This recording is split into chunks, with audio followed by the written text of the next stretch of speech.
बिस्मिल्लाहिर्रहमानिर्रहीम। मैं हूं मोहम्मद अरहम और आप देख रहे हैं base academy. First year mathematics lecture series जारी है और इस लेक्चर में हम चैप्टर नंबर 1 स्टार्ट कर रहे हैं। चैप्टर नंबर 1 का जो टाइटल है वो है नंबर सिस्टम्स। तो इसके थोड़े तारुफ पे बात करते हैं। कहते हैं कि जब जो साइंस है और जो रियाजी है वो अभी इतनी एडवांस नहीं हुई थी, या इसका जो तस्वुर है वो अभी इंसान को नहीं इसका शऊर था।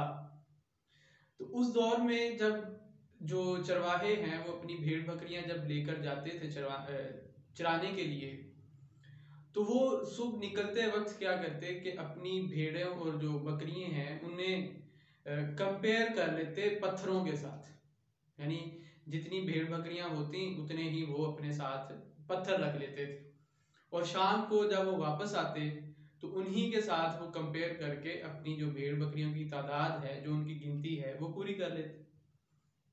इस तरह आहिस्ता आहिस्ता जो है नंबर सिस्टम्स की तरफ इंसान बढ़ता चला गया। और कोई राउंड अबाउट 5000 बीसी में जो इजिप्शियंस थे उन्होंने कुछ सिंबल्स दरियाफ्त किए, सिंबल्स जो हैं इजाद किए इन्हें लिखने के लिए, जो नंबर्स हैं उन्हें रिप्रेजेंट करने के लिए। वो नंबर्स कुछ इस तरह से थे कि अगर उन्होंने 10 लिखना होता तो इस तरह का एक सिंबल जो है वो ड्रॉ कर लेते, और अगर उन्होंने 100 लिखना होता तो एक ये जी तरह का जो सिंबल है वो यूज करते थे। और जो हाथों की उंगलियां हैं वो काउंट करने के लिए 5 बार्स ड्रॉ करते थे इस तरह से। तो अब ये जो 3 सिंबल्स हैं, आपके पास बार है और ये 2 सिंबल, ये यूज करते हुए वो काउंटिंग करते हैं। फॉर एग्जाम्पल अगर किसी को 23 लिखना हो तो वो क्या करता, 2 दफा ये 10 का सिंबल ड्रॉ करता और 3 साथ बार्स बना लेता। तो इसका ये मतलब होता कि ये 23 है।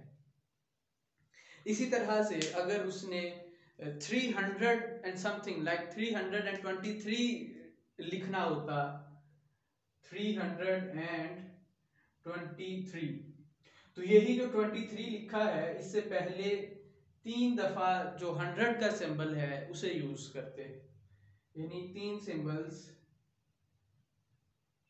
ये साथ। तो ये सारा जो प्लस करके यानी 100 ये बनता 100, sorry, plus 100, 100 plus 10 plus 10 plus 1 plus 1 and plus 1, इन सारों को ऐड करके हमारे पास 323 बनता।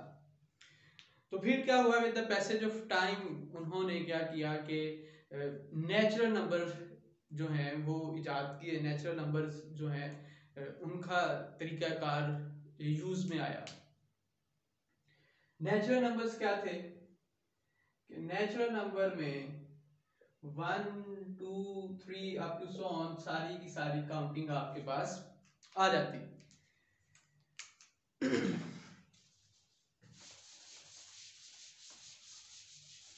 जी, तो इस तरह से हम कहाँ पहुंच गए, हम नेचुरल नंबर्स तक आ गए। इन्हें हम n से रिप्रेजेंट करते हैं और लिखेंगे 1 2 3 अप टू सो ऑन। जो काउंटिंग है वो हमारे नेचुरल नंबर के सेट में आती है।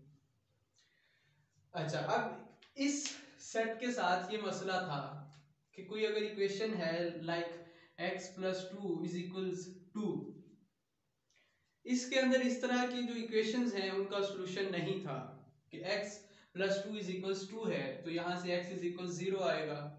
तो फिर उन्होंने क्या किया, इसी नेचुरल नंबर के साथ ही 0 इंट्रोड्यूस करवा दिया। जब इसके साथ 0 ऐड हुआ तो आपके पास होल नंबर w का सेट जो है वो मार्जे वजूद में आया। 0 1 2 अप टू सो ऑन, इसी तरह से ये चलता जाता। अब यहां तक तो बात ठीक थी, लेकिन फिर आपके पास जो इक्वेशन है लाइक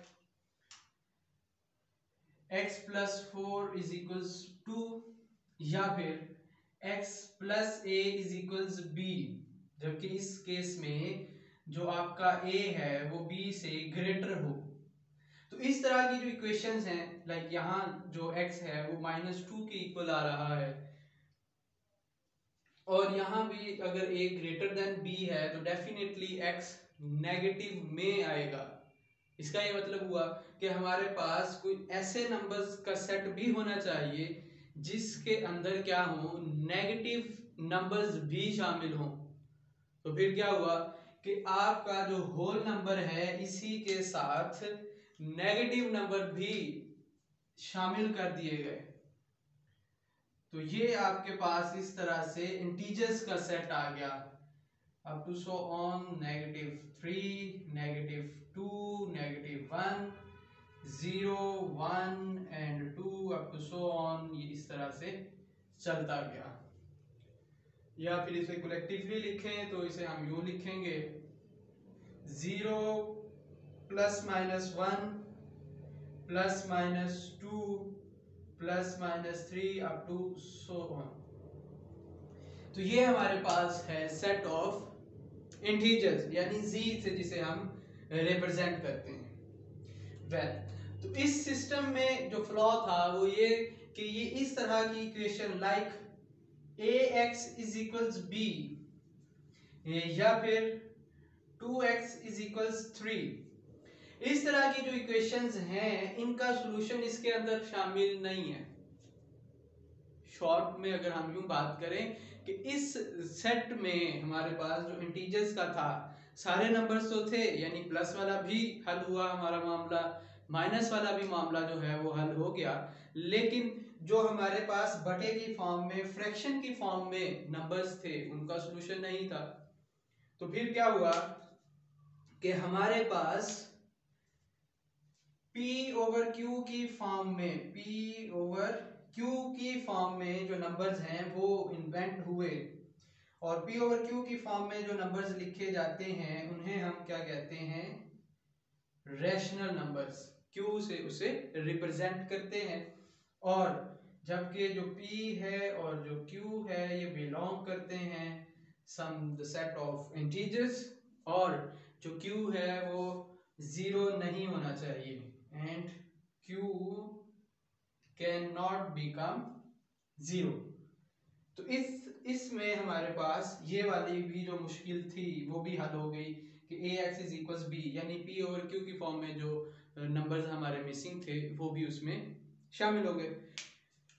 वेल, तो इसके बाद हमारे पास जो इशू आया इस सेट के बाद वो आया x² = 2।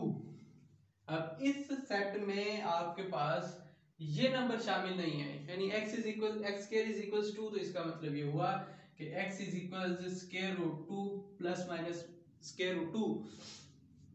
अब इसमें ये भी शामिल नहीं थे। तो इस तरह से हमारे पास जो इर्रेशनल नंबर्स हैं, ठीक है, जो हमारा सेट ऑफ इर्रेशनल नंबर्स है वो इंट्रोड्यूस हुआ। Irrational numbers,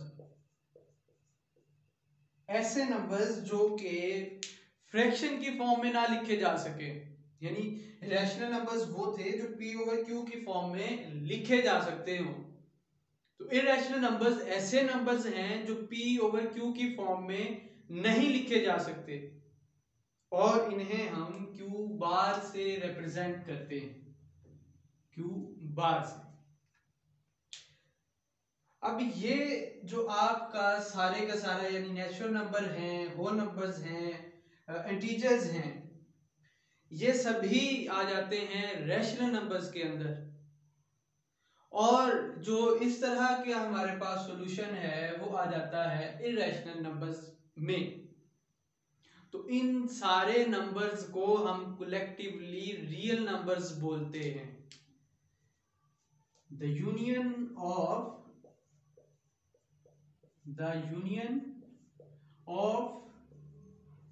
rational and irrational numbers, जो इर्रेशनल और रैशनल नंबर्स का यूनियन है वो हमारा कहलाता है रियल नंबर्स। उन्हें हम रियल नंबर्स का नाम देते हैं और इसे लिखते हैं आर के साथ। ये रियल नंबर्स हैं। तो इसका ये मतलब हुआ कि हमारा जो रियल नंबर है ये सेट है और ये किसका यूनियन है, क्यू का यूनियन क्यू बार। तो इस चीज का अगर हम खुलासा करें तो इस तरह से खुलासा कर सकते हैं कि रियल नंबर्स एक हमारे पास बड़ा सा कोई घर है। रियल नंबर्स क्या है, एक हमारा जो घर नहीं, इसे हम यूं कहते हैं, एक हमारा कोई टाउन है जिसके अंदर दो घर हैं। एक जो हमारा घर है उसका नाम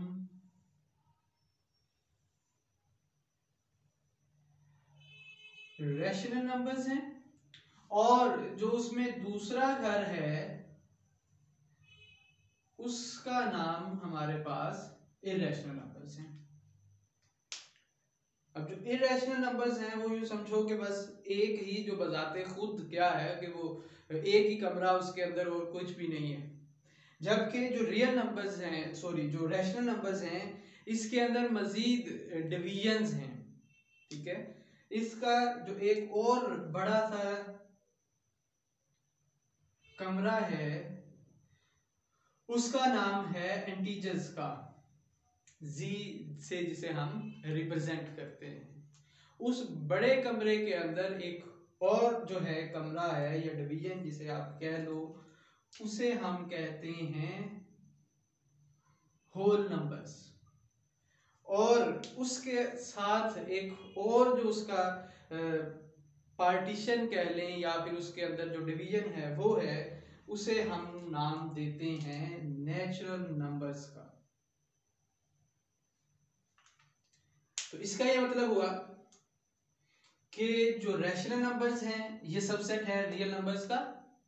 रैशनल नंबर जी हमारा सबसेट है किसका, रियल नंबर्स का। जो इरेशनल नंबर है वो भी सबसेट है रियल नंबर्स का।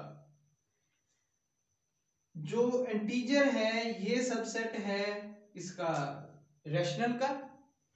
और जो उसके बाद होल नंबर है वो सबसेट है इंटीजर्स का। और जो नेचुरल नंबर है वो सबसेट है होल नंबर्स का। उम्मीद है आपको ये जो इससे कुछ बात जो है वो समझ में आई होगी। तो ये था हमारा जो ब्रीफ सा तारुफ हमारा जो नंबर सिस्टम है उसका। तो अब यहाँ तक हमारे पास जितने रियल नंबर्स थे वो हमारे जो जो भी सोल्यूशन है रियल नंबर्स वाला वो हमारे पास मौजूद था। लेकिन इसके साथ ये मामला हुआ कि अगर हमारे पास कोई x इस तरह से आ जाए 1 - 2, लाइक कि आपका जो स्क्वायर रूट है इसके अंदर क्या हो, कोई नेगेटिव नंबर प्रोड्यूस हो जाए। अब ये जो हमने सारे नंबर्स पढ़े हैं, जो हमारा ये सारा जो सिस्टम है ये पढ़ा है, इस सिस्टम के अंदर ये वाला जो सॉल्यूशन है ये एडजस्ट नहीं होता, ये कंपनसेट नहीं होता। तो इस वजह से हमारे पास एक और जो सिस्टम है वो वजूद में आता है और उसका नाम है complex number system. Complex number. और ये जो x is equal square root 1 - 2 है, यहां से आपको पता है ये बनेगा -1 का स्क्वायर रूट। और ये जो स्क्वायर रूट ऑफ -1 होता है इसे हम आयोटा कहते हैं। एक इमेजिनरी नंबर है और इसे हम आयोटा से रिप्रेजेंट करते हैं और आई आयोटा से लिखते हैं और आई से रिप्रेजेंट करते हैं। तो नंबर्स हमारे पास जो कि a+b आयोटा की फॉर्म में हो, उन नंबर्स को हम कॉम्प्लेक्स नंबर्स का नाम देते हैं। तो ये हमारा जो ओवरऑल ब्रीफ सा तारुफ है नंबर सिस्टम्स का, और जो चैप्टर नंबर 1 में हम इसे मजीद आगे लेके चलेंगे तो उसके बारे में ये लेक्चर था। उम्मीद है आपको जो चीज़ें मैंने बताई हैं वो समझ में आई होंगी। इंशाल्लाह इंशाल्लाह नेक्स्ट लेक्चर में मुलाकात होगी। तब तक अपना और चैनल का ख्याल रखिएगा। अल्लाह हाफिज़।